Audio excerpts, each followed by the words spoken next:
자손, 민족, 이게 하느님이 유대인들에게 주는 축복이죠. 점점 그렇게 가다가 만민, 그리고 예수님에 가서는 바로 하늘나라의 영원한 생명을 예수님께서 우리에게 선물을 하고 가셨죠. 십자가에서. 그러니까 모세가 이집트에서 그렇게 끌어냈는데도 끝도 없이 불평하고 끝도 없이 시비하고 하느님을 끝도 없이 믿지 않고 황금 송아지를 만들고, 이게 우리가 세례를 받았다고 세례 받은 날부터 성인으로 사는 게 아니에요. 세례 받고 또 끝도 없이 하느님한테 불평하고 또 하느님 떠나고 또 의심하고 또 회개하고 돌아왔다가 또 떠나고, 이게 굳건한 믿음을 가진다는 게 굉장히 어려운 것 같아요. 근데 우리 다볼 사이버 성당 우리 교우들은 제가 보기에 느끼기엔 정말 믿음이 굳건한 분들이 많은 것 같아요. 우리가 불평불만하는 유대인보다 히브리 사람들보다 훨씬 나은 것 같아요. 왜 그럴까요? 이유는 딱 하나예요. 예수님.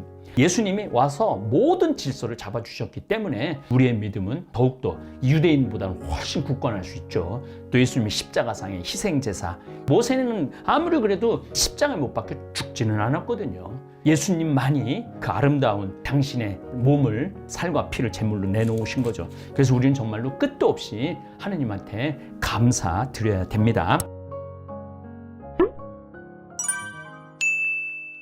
유목민들에게 우물이란이라는 제목으로 강의를 하도록 하겠습니다. 우리나라야말로 강이 뭐 천지가 강이고 냇가이고 샘물이고, 우리나라는 그야말로 금수강산이죠. 삼라 만상에게 물과 공기는 생존의 절대적인 열쇠입니다. 열쇠.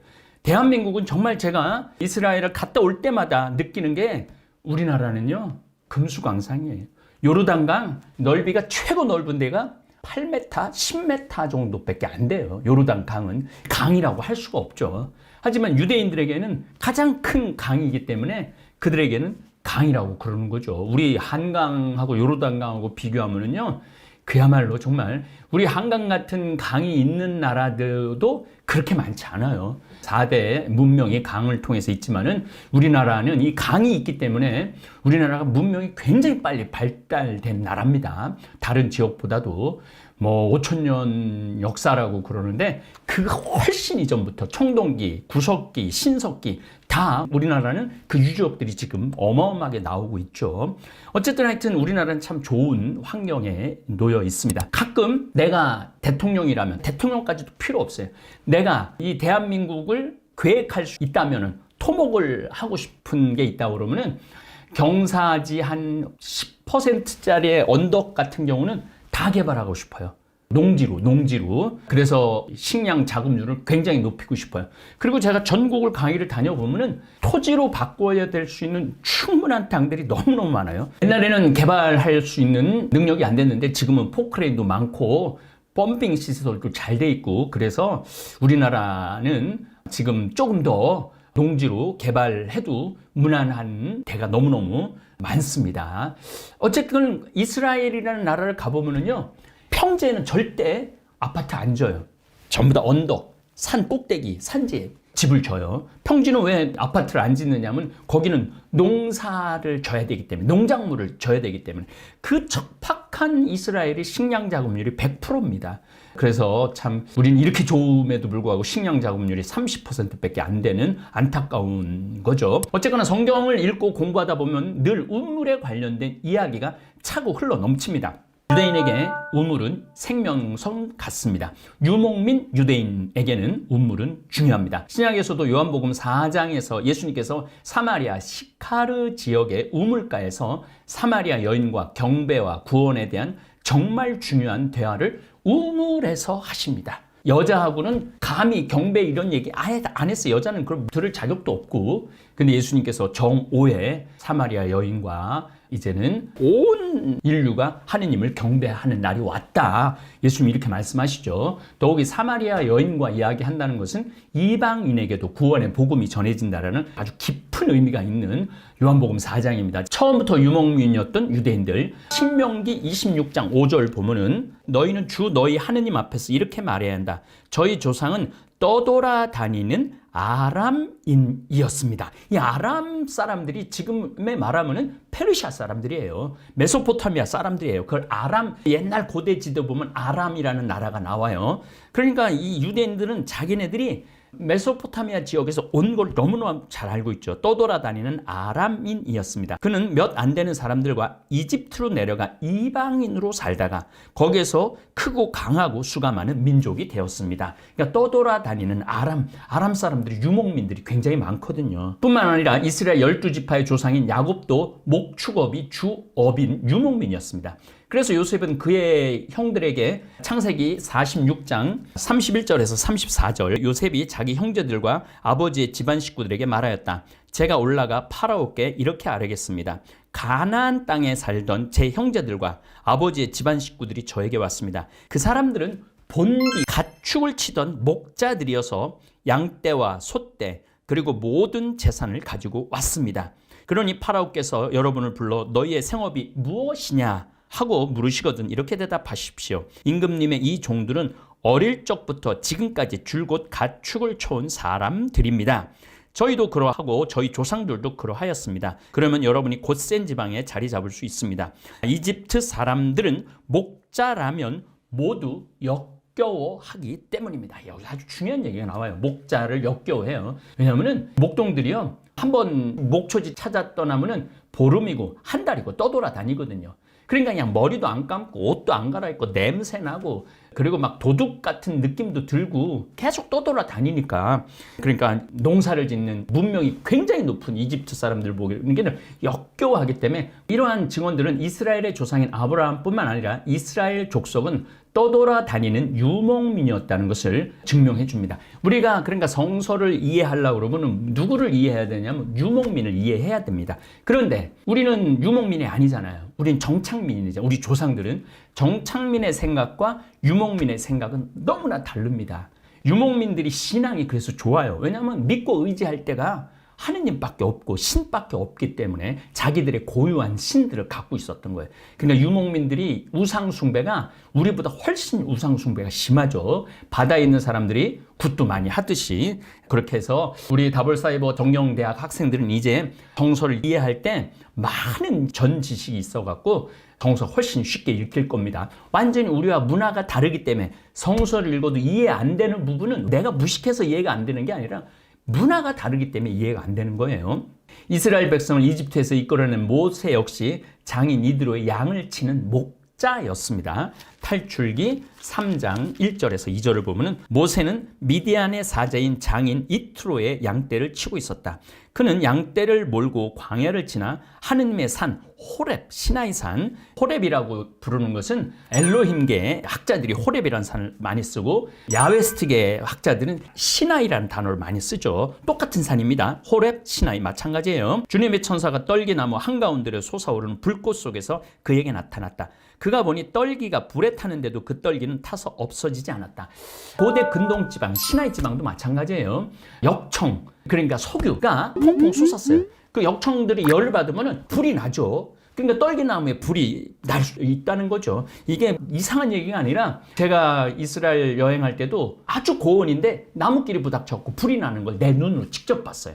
그러니까 모세가 그러한 상황에서 모세가 내가 가서 이 놀라운 광경을 보아야겠다. 저 떨기가 왜 타버리지 않을까 하고 생각했다. 모세가 보러 오는 것을 주님께서 보시고 떨기 한가운데 서서 모세야 모세야 하고 그를 부르셨다. 예 여기 있습니다 하고 대답하자 이리 가까이 오지 마라. 내가 서 있는 곳은 거룩한 땅이니 내 발에서 신을 벗어라. 그러니까 두려움의 하느님은 엘로임계, 야웨스트계, 재관계, 사제계 이 네 신학자들이 이 성서를 써나간 걸 이제 이런 걸 보면 이제 조금씩 이제 보는 눈이 트이죠. 카인과 아벨 이야기도 목자 이야기입니다. 창세기 4장 1절에서 5절 사람이 자기 아내 하와와 잠자리를 같이 하니 그 여자가 임신하여 카인을 낳고 이렇게 말했다.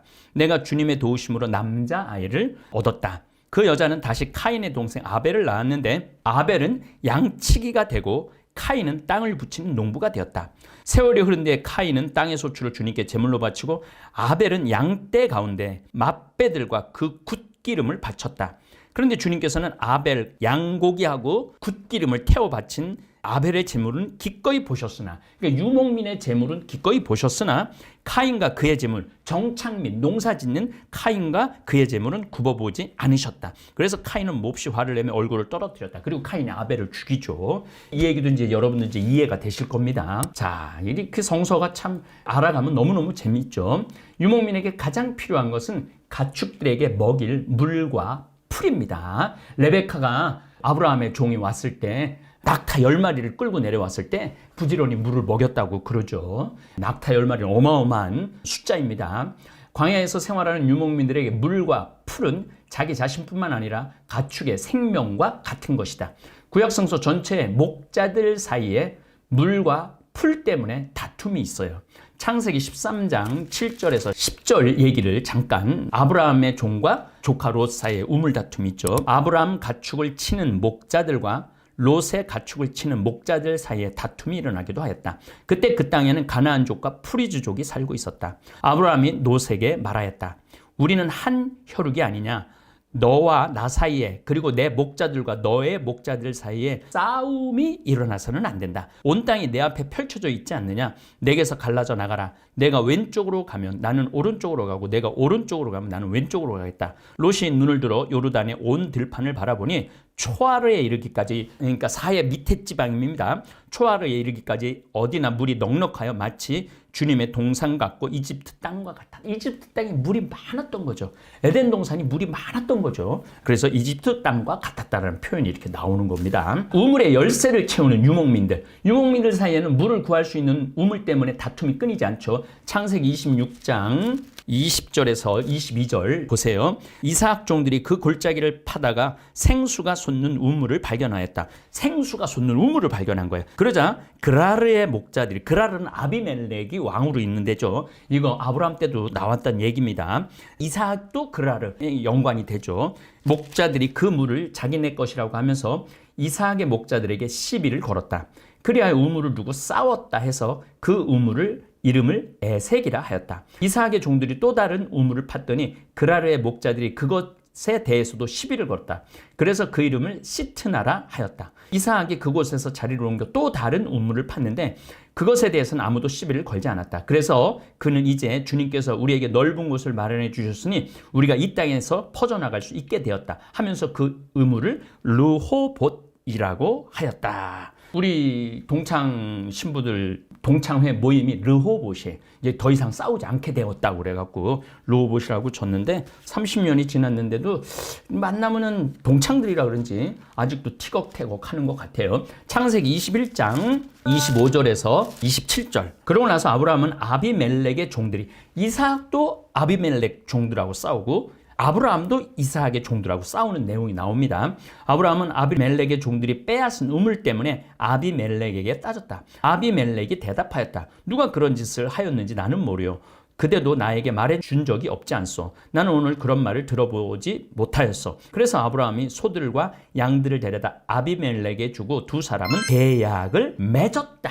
계약을 맺고, 계약을 세우고, 계약을 다루고, 사람과 사람 사이에는 계약을 맺고 하느님하고의 관계에서는 계약을 세우고 그 다음에 계약을 가르고 그러는 거죠. 아브라함이 양떼에서 어린 암양 7마리를 따로 떼어놓자 아비멜렉이 아브라함에게 물었다. 어린 암양 7마리를 따로 떼어놓은 까닭이 무엇이오? 아브라함이 대답하였다. 이 어린 암양 7마리를 내 손에서 받으시고 내가 이 우물을 팠다는 사실에 대하여 증인이 되어 달라는 것입니다. 아브라함이 참 사라 때문에 거짓말도 많이 했지만 아주 정의로운 사람이에요. 꼭 돈을 주고 물건을 갖고 와요. 내가 이제 항상 하는 얘기지만 우리 신부들이 거짓 신보를 버려야 돼.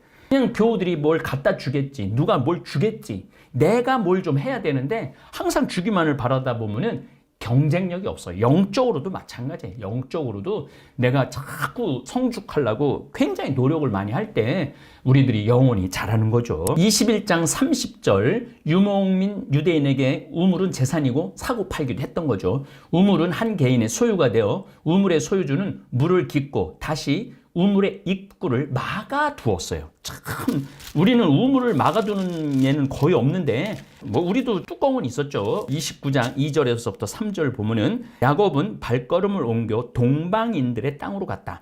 그러니까 야곱은 동방으로 갔다 그러면 동쪽으로 간 거죠. 지중해는 서쪽이고 메소포타미아 쪽은 동쪽입니다. 그가 보니 들에 우물이 하나 있고 양떼 세 무리가 그 곁에 엎드려 있었다. 그것은 가축에게 물을 먹이는 우물인데 그 우물 위에는 큰 돌이 덮여 있었다. 가축들이 그곳에 다 모이면 목자들은 우물에서 그 돌을 굴려내어 양떼에게 물을 먹인 다음 그 돌을 다시 우물 위에 제자리로 돌려놓은 것이다. 그러니까 우물을 보호하고 자기네 우물이기 때문에 자기네 양떼만 먹이는 거죠. 그래서 이 돌에다가 열쇠를 채우는 거죠. 이렇게 이 이스라엘 사람들한테 우물이 중요했던 거죠. 그 우물이 중요했기 때문에 예수님이 사마리아 여인과 요한복음 4장에서 구원을 이야기했던 겁니다. 그러니까 예수님이요, 기가 막히신 분이에요. 물을 찾아 떠돌아다니는 유목민들, 우물을 메우는 것은 그 우물에서 물을 길어 먹는 사람들의 생업을 망하게 하는 것이고 생명을 죽이는 일이나 다름없습니다. 이삭이 그 땅에 씨를 뿌려 그의 수확을 100배나 올렸다. 주님께서 그에게 이렇듯 복을 내리셔 그는 부자가 되었다. 그는 점점 더 부유해져 마침내 큰 부자가 되었다. 이 구약 성서에는 부자가 되는 게 하느님의 축복이에요. 그리고 양떼, 소들이 새끼를 잘 낳는 게 축복이에요. 내 아내가 애를 많이 낳는 게 축복이에요. 그래서 자손의 축복, 땅의 축복, 큰 민족이 되는 축복 얘기를 아브라함 때부터 끝까지 했던 거예요. 그러나 예수님 시대에 와서는 진정한 축복은 하늘나라, 하느님 나라, 천국에 초대되는 거예요.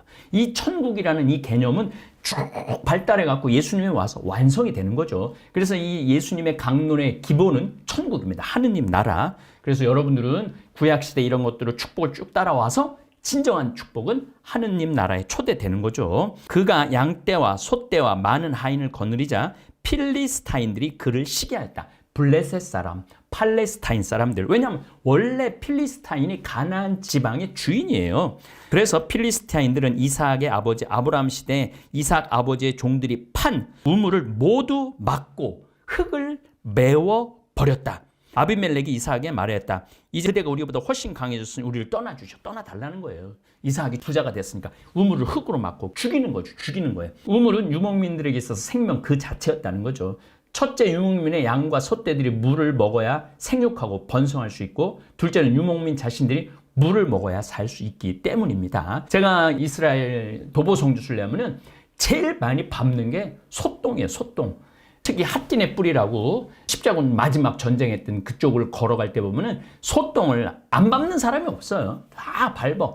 그 다음에 루카복음 4장에 예수님 밀어 넘어뜨리려고 그랬던 그 시험산에서 내려가는 길에도 다 소똥을 우리가 밟아요. 그렇게 소가 많이 풀을 뜯고 있죠. 이스라엘 전승에 의하면 인간들에게 물, 곧 생수를 주시는 분은 야훼 하느님 자신인 겁니다.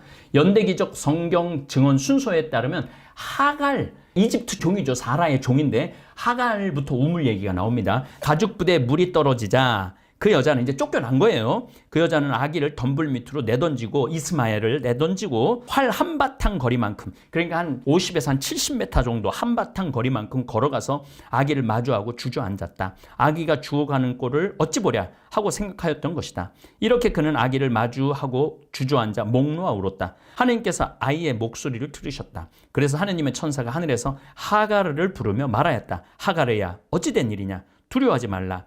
하느님께서 저기에 있는 아이의 목소리를 들으셨다. 일어나서 아이를 들어 올려 내 손으로 꼭 붙들어라. 내가 그를 큰 민족으로 만들어주겠다. 그런 다음 하느님께서 하가르의 눈을 열어주시니 그가 운물을 보게 되었다. 그는 가서 가죽 부대에 물을 채우고 아이에게 물을 먹였다.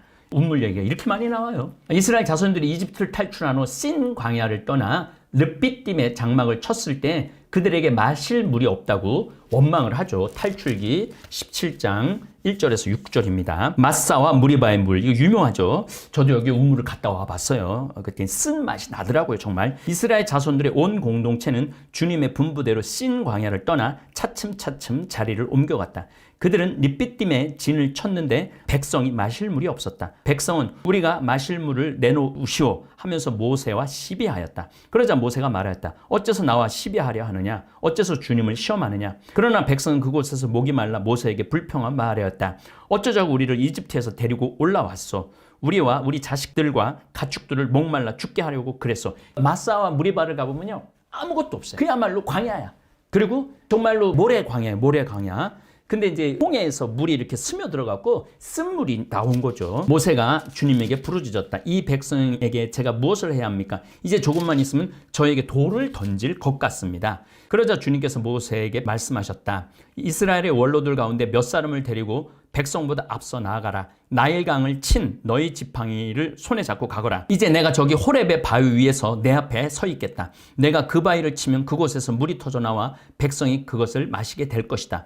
모세는 이스라엘의 원로들이 보는 앞에서 그대로 하였다. 그는 이스라엘 자손들이 시비하였다 해서 그리고 그들이 주님께서 우리 가운데 계시는가 계시지 않는가 하면서 주님을 시험하였다 해서 그것의 이름을 마사와 무리바라. 그러니까 물이 그렇게 중요했던 거예요. 우리를 죽이려고 그랬느냐 이거죠. 민수기 20장 1절부터 11절 무리바의 물. 공동체에게 마실 물이 없었다. 그래서 그들은 모세와 아론에게 몰려갔다. 백성은 모세와 시비하면서 말하였다.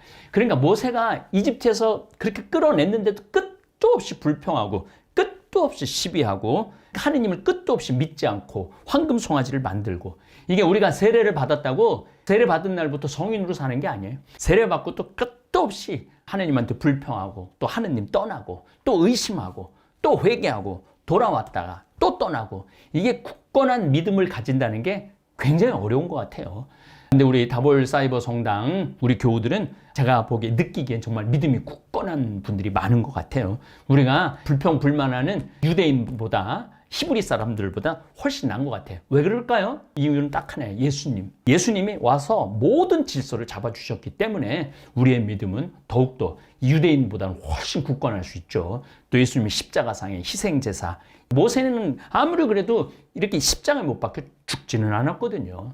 예수님만이 그 아름다운 당신의 제물을, 몸을, 살과 피를 제물로 내놓으신 거죠. 그래서 우리는 정말로 끝도 없이 하느님한테 감사드려야 됩니다.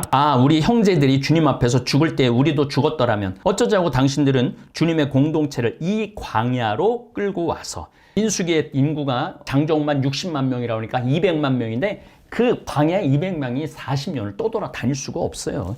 가보면 알아, 가보면. 그러니까 예수님이 come and see, 와서 봐라. 그 말씀이 참 맞는 것 같아요. 어쩌자고 당신들은 주님의 공동체 이 광야를 끌고 와서 우리와 우리 가축을 여기에서 죽게 하시오. 어쩌자고 당신들은 우리를 이집트에서 올라오게 하여 이 고약한 곳으로 데려왔어. 이집트에 비하면 거기 씬 광야는 고약한 데죠. 여기는 곡식도 무화과도 포도도 석류도 자랄 곳이 못 되어 마실 물도 없어. 모세와 아론은 공동체 앞을 떠나 만남의 천막 어기로 가서 얼굴을 땅에 대고 엎드렸다. 그러자 주님의 영광이 그들에게 나타났다. 주님께서 모세에게 이르셨다. 너는 지팡이를 집어들고 너의 형 아론과 함께 공동체를 불러 모아라. 그런 다음에 그들이 보는 앞에서 저 바위들어 물을 내라고 명령하여라. 이렇게 너는 바위에서 물이 나오게 하여 공동체와 그들의 가축에 마시게 하여라. 모세는 주님께서 명령하신 대로 주님 앞에 있는 지팡이를 집어들었다. 모세가 아론과 함께 공동체를 바위 앞에 불러 모은 다음 그들에게 말하였다. 이 반항자들아, 들어라. 우리가 이 바위에서 너희가 마실 물을 나오게 해주랴. 그러고 나서 모세가 손을 들어 지팡이로 그 바위를 2번 치자 많은 물이 터져 나왔다. 공동체와 그들의 가축이 물을 마셨다. 그러니까 이렇게 물이라는 게, 운물이라는 게 이렇게 중요했던 거죠. 탈출기 15장 22절에서 27절. 모세가 이스라엘을 갈대바다에서 떠나게 하니 그들이 수루 광야로 나갔다. 이게 전부 다 이집트하고 가나안 중간에 시나이 반도에서 다 벌어지고 있는 일들이에요. 광야로 나갔다. 광야에서 사흘 동안을 걸었는데도 그들은 물을 찾지 못하였다. 마침내 마라에 다다랐지만 그곳에 마라에 물이 있어서, 마라를 제가 가봤어요. 여기도 정말로 쓴물이 나오더라고요. 써서 마실 수가 없었습니다. 그래야 그 이름을 마라라 하였다. 백성은 모세에게 우리가 무엇을 마셔야 한단 말이오 하고 불평하였다. 모세가 주님께 부르짖으니 주님께서 나무 하나를 보여주셨다. 모세가 그것을 물에 던지자 그 물이 단물이 되었다. 참, 이것도 우리도 물이 그렇게 중요하죠. 우리나라도. 제가 나는 자연인다를 봤는데 암이 걸린 분인데 배꼽으로 복수가 막 새 나왔다는 분이, 친구가 죽는다고 그랬는데 3개월 동안 산에 들어가서 물만 먹었는데 싹 병이 낫다고 그러잖아요. 그렇게 물이라는 게 중요한 것 같아요. 그곳에서 주님께서는 백성을 위한 규정과 법규를 세우시고 그곳에서 주님께서 백성을 시험하셨다. 그리고 말씀하셨다. 너희가 주 너희 하느님의 말을 잘 듣고 주님의 눈에 드는 옳은 일을 하며 그 계명에 귀를 기울이고 그 모든 규정을 지키면 이집트인들에게 내린 어떤 질병도 너희에게는 내리지 않을 것이다. 나는 너희를 낫게 하는 주님이다. 그들은 엘림에 다다랐다. 그곳에 샘이 12개, 야자나무가 70그루 있었다. 그들은 그곳 물가에 진을 쳤다. 물이라는 게 이렇게 중요한 겁니다. 생수의 원천이신 야훼 하느님, 예레미야 예언서를 보면요, 예레미야 2장 13절을 보면은 정녕 내 백성이 두 가지 악행을 저질렀다. 그들은 생수의 원천인 나를, 생명의 원천인 나를 저버렸고 제 자신을 위해 저수동굴을, 물이 고이지 못하는 갈라진 저수동굴을 팠다. 이게 엉뚱한 데다 그랬다는 거죠. 또 예레미야 17장 13절을 보면은 이스라엘의 희망이신 주님, 당신을 저버린 자는 누구나 수치를 당하고 당신에게 돌아선 자는 땅에 새겨지리이다. 그들이 생수의 원천이신 주님을 버린 탓입니다. 이 예레미야는 신명기계 학자고 예언자입니다. 그래서 하느님을 생명의 원천수라고 이렇게, 그만큼 물이 중요한 거예요. 우물과 땅이 이스라엘한테 중요해요. 땅의 소중함. 이스라엘 백성들의 조상들은 떠돌이 생활하는 유목민이었어요. 그래서 이스라엘 백성을 인도하는 야훼 하느님은 자주 목자로 불립니다. 목자. 그리고 예수님도 나는 목자여 너희는 양떼로다 이렇게 말씀을 하셨죠. 예수님이 그러니까 당시의 문화, 당시의 유대인의 그 문화와 문명, 그 다음에 로마, 모든 거에, 저는 신약 성서를 이렇게 읽으면서 너무너무 놀라는 게, 왜 놀라느냐면은 예수님 한마디 한마디는 모든 문화를 품에 안고 철학을 품에 안고 구약 성서의 그런 신학을 다 품에 안고 난 다음에 가장 쉽게 풀어서 말씀을 하시죠. 목자는 풍성한 목초지가 있는 곳으로 자기 양떼를 인도하여 자기 양떼들이 배불리 먹도록 합니다. 목초가 빈약해져서 염소와 양떼들이 먹을 것이 없으면 또다시 다른 곳으로 장막을 거둬 이동을 하는 거죠. 이것이 유목민의 삶입니다. 그래서 내가 누구 집의 자식이고 우리 조상이 누구고를 밤마다 할 일이 뭐가 있어? 유목민들이 맨날 조상 얘기만 하는 거예요. 그러니까 유목민들은 이야기꾼이라고 얘기하는 거죠. 그리고 목자들이 원래 이야기꾼이에요. 한 곳에 있으면 아는 게 없는데 떠돌아다니면 아는 지식이 많아야 된다는 거죠. 목조가 많은 것을 찾아 호렙산까지 이르게 되죠. 탈출기 3장 1절에 나오는 내용입니다. 모세는 미디안의 사제인, 아까 읽었죠, 물을 찾아 떠난다고 계속 그러죠. 양떼를 몰고 광야를 지나 하느님의 산 호렙으로 갔다. 떠돌아다니면서 야곱의 아들들도 목초가 풍성한 곳을 다녔어요. 창세기 37장 12절 보면은 그의 형들이 아버지의 양떼에게 풀을 뜯기로 스켐 근처로 갔을 때 이스라엘 요셉에게 말하였다. 내 형들이 스켐 근처에서 양떼에게 풀을 뜯기고 있지 않느냐? 자, 내가 너를 형들에게 보내야겠다. 요셉이 그러하십시오. 그러면서 이제 요셉이가 팔려가죠. 꿈쟁이라고 그러면서. 유대인 유목민들에게 자신의 소유라고 말할 수 있는 땅이 없었습니다. 따라서 매번 풍성한 목초지를 찾아 방랑하는 유목민 히브리인들에게는 한 곳에 정착하여 살아갈 수 있는 땅에 대한 소망이 그들의 일생 가운데 가장 큰 소망이었던 거죠. 이런 점에서 유대인들의 조상 아브라함에게 주어진 땅에 대한 약속, 막펠라 동굴 공부했죠. 막펠라 동굴 400세켈을 주고 산 거는 정말 유대인들에겐 최고의 꿈이었고 정말 흥분되는, 여러분들 그거하고 똑같을 거예요. 여러분들이 계속 월세 살다 전세 살다가 떠돌아다니다가 드디어 아파트 한 채 내 이름으로 산 그 기분, 아마 막펠라 동굴이 그렇지 않을까 그런 생각을 합니다. 그의 후손이 이스라엘 백성 모두에게 가장 크고 영원한 복이 바로 땅에 대한 약속이에요. 땅, 우물, 자손, 민족, 이게 하느님이 유대인들에게 주는 축복이죠. 점점 그렇게 가다가 만민, 그리고 예수님에 가서는 바로 하늘나라의 영원한 생명을 예수님께서 우리에게 선물을 하고 가셨죠. 십자가에서 당신 희생하시고. 제가 이 우물에 대한 이야기를 한 이유가 뭐냐면 창세기 26장이 우물에 대한 얘기가 나와갖고 여러분들한테 이해를 돕기 위해서 우물에 대한 이야기를 했습니다. 창세기 26장 읽도록 하겠습니다. 일찍이 아브라함 시대에 기근이 든 적이 있었는데 그 땅에 또 기근이 들었다. 그러니까 이 가나안 땅은 아주 척박해갖고 기근이 그냥 거의 매번 든다고 봐야죠. 근데 그게 젖과 꿀이 흐르는 땅이라고 그러니 참 유대인에게는 그 땅조차도 소중했던 거죠. 그래서 이삭은 그라르로 필리스티아 임금 아비멜렉에게 갔다. 주님께서 이삭에게 나타나 말씀하셨다. 이집트로 내려가지 말고 내가 너에게 일러주는 땅에 자리 잡아라. 너는 이 땅에서 나그네 살이하여라. 내가 너와 함께 있으면서 너에게 복을 내려주겠다. 복을 준다는 건 뭐예요? 자손, 그 다음에 양떼와 소떼를 많게 하고 부자가 되는 걸 얘기하는 거예요. 내가 너와 내 후손들에게 이 모든 땅을 주고, 땅 얘기 나오죠. 너의 아버지 아브라함에게 맹세한 그 맹세를 이루어 주겠다. 너의 후손을 하늘의 별처럼 불어나게 하고 내 후손에게 이 모든 땅을 주겠다. 세상의 모든 민족들이 너의 후손을 통하여 복을 받을 거다. 이 이스라엘 사람들은 하여튼 야훼 하느님이 온 신보다 최고의 신이라고, 땅도 없고 나라도 없고 민족도 허약하지만은 우리가 믿는 하느님만은 온 우주의 최고로 힘이 센 하느님이다 이거죠. 이는 아브라함이 내 말에 순종하고 나의 명령과 나의 계명, 나의 규정과 나의 법을 지켰기 때문이다. 이래야 이삭은 그라르에 살게 되었다. 그런데 그곳 사내들이 자기 아내에 대하여 묻자 이삭은 내 누이요 하고 대답하였다. 그는 레베카가 예뻐서 이곳 사내들이 레베카 때문에 나를 죽일지도 모르지 하고 생각하였기에 내 아내요 하고 말하기가 두려웠던 것이다. 이삭이 그곳에 산 지 꽤 오래된 어느 날 필리스타인 임금 아비멜렉이 창문으로 밖을 내다보니 이삭이 자기 아내 레베카를 애모하고 있었다. 그래서 아비멜렉이 이삭을 불러 말하였다. 그 여자는 그대의 아내임이 분명한데 그대는 어째서 그 여자는 내 누이요 하고 말하였소. 이삭이 그에게 그 여자 때문에 제가 목숨을 잃을지도 모른다고 생각하였기 때문입니다 하고 대답하자 아비멜렉이 말하였다. 그대는 어쩌자고 우리에게 이런 일을 저질렀소. 하마터면 백성 가운데 누군가 그대 아내와 동침하여 우리를 죄에 빠뜨릴 뻔하지 않았소. 그러고서 아비멜렉은 온 백성에게 경고하였다. 이 남자와 이 여자를 건드리는 자는 사형을 받을 것이다. 이삭은 그 땅에 씨를 뿌려 그의 수확을 100배나 올렸다. 주님께서 그에게 이렇듯 복을 내리시어 그는 부자가 되었다. 그는 점점 더 부유해져 마침내 큰 부자가 됐다. 그가 양떼와 소떼와 많은 하인을 거느리자 필리스타인들이 그를 시기하였다. 그래서 필리스타인들은 이삭의 아버지 아브라함 시대 이삭 아버지의 종들이 판 우물을 모두 막고 흙으로 메워버렸다. 그러니까 죽이는 거죠, 민족 자체를. 아비멜렉이 이삭에게 말했다. 이제 그대가 우리보다 훨씬 강해졌으니 우리를 떠나주시오. 그래서 이삭은 그곳을 떠나 그라르 골짜기에 천막을 치고 살았다. 끝도 없이 쫓겨나고 끝도 없이 천막을 치는 민족이죠. 그래서 바오로 사도가 천막 짜는 일을 했다고 그랬는데, 천막 짜는 일이 지금으로 말하면은 반도체 사업하고 똑같은 거예요. 어마어마하게 돈을 버는 사업이죠. 이삭은 자기 아버지 아브라함 시대에 팠던 우물들을 다시 팠다. 이것들은 아브라함이 죽은 뒤에 필리스타인들을 막아버린 우물들이다.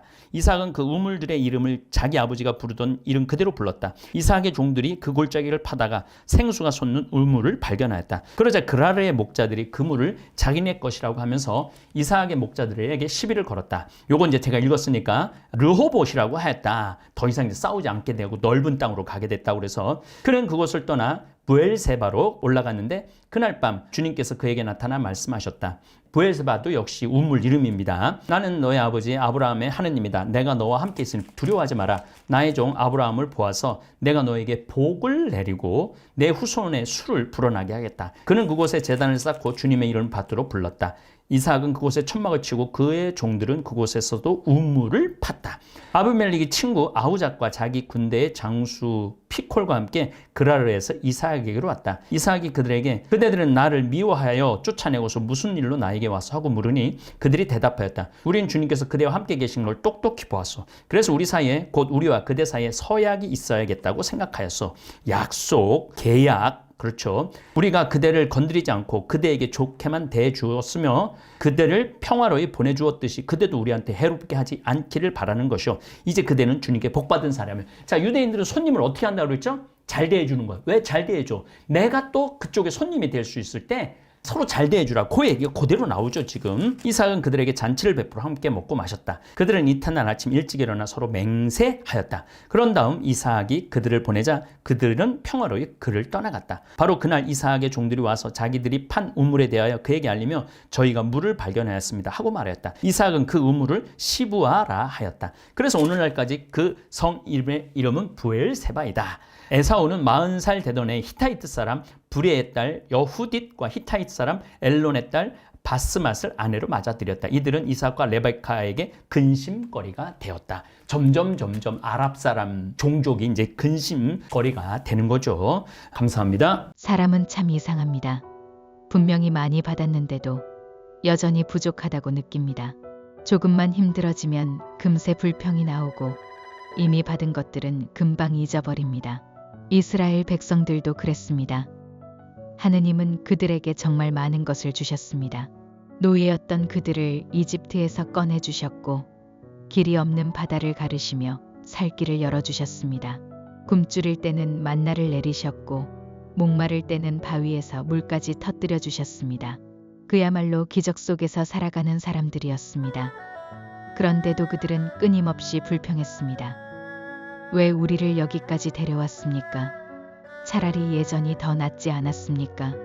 이 고생을 하려고 나온 겁니까? 물이 없어도 불평, 물이 있어도 불평, 먹을 것이 없어도 불평, 먹을 것이 있어도 불평, 기적을 봐도 불평, 기적 속에서도 불평했습니다. 왜 그랬을까요? 정말 그들이 특별히 믿음이 없어서였을까요? 아니면 우리와 다르지 않아서일까요? 생각해보면 우리의 모습도 크게 다르지 않습니다. 건강할 때는 당연하게 여기다가 조금만 아프면 왜 나에게 이런 일이 생겼냐고 묻고, 가족이 곁에 있을 때는 모르다가 문제가 생기면 그때서야 소중함을 느낍니다. 이미 받은 것보다 아직 없는 것에 더 집중하며 살아가고 있는 건 아닐까요? 이스라엘 백성들에게 우물은 단순한 물이 아니었습니다. 그것은 생명이었습니다. 하루라도 없으면 살 수 없는 것이었습니다. 그래서 우물을 두고 싸우고 우물을 지키기 위해 목숨을 걸었습니다. 그만큼 절실한 것이었습니다. 그런데도 그 생명을 주시는 하느님 앞에서 그들은 계속 불평했습니다. 왜냐하면 문제는 환경이 아니라 마음이었기 때문입니다. 아무리 많은 것을 가져도 마음이 만족하지 못하면 사람은 계속 부족하다고 느낍니다. 그래서 하느님은 단순히 물을 주신 것이 아니라 그들을 통해 더 중요한 것을 보여주고 계셨습니다. 너희는 무엇으로 사느냐? 물로 사는가? 아니면 믿음으로 사는가? 우리는 지금 무엇을 바라보며 살고 있을까요? 이미 받은 축복입니까? 아니면 아직 없는 것입니까? 불평은 상황에서 나오는 것이 아니라 비교에서 나오고 욕심에서 나오고 감사하지 않는 마음에서 나옵니다. 그래서 같은 상황에서도 어떤 사람은 감사하고 어떤 사람은 불평합니다. 이스라엘의 이야기는 결코 옛날 이야기가 아닙니다. 지금 우리의 이야기입니다. 하느님은 이미 우리에게도 많은 것을 주셨습니다. 숨 쉬고 살아가는 하루, 곁에 있는 사람들, 지금 이 순간까지 이어진 삶. 그런데도 우리는 그 축복 위에서 불평하고 있는 건 아닐까요? 오늘 하루만이라도 조금 다르게 살아보면 어떨까요? 없는 것을 세기보다 있는 것을 떠올려보고 불평하기보다 한 번 더 감사해보는 것. 어쩌면 우리의 인생이 바뀌는 순간은 더 많이 가질 때가 아니라 이미 가진 것을 깨닫는 순간인지도 모릅니다. 여러분은 지금 어떤 마음으로 살고 계십니까? 감사합니다. 하늘에 계신 우리 아버지, 아버지의 이름이 거룩히 빛나시며 아버지의 나라가 오시며 아버지의 뜻이 하늘에서와 같이 땅에서도 이루어지소서. 오늘 저희에게 일용할 양식을 주시고 저희에게 잘못한 일을 저희가 용서하오니 저희 죄를 용서하시고 저희를 유혹에 빠지지 않게 하시고 악에서 구하소서. 아멘.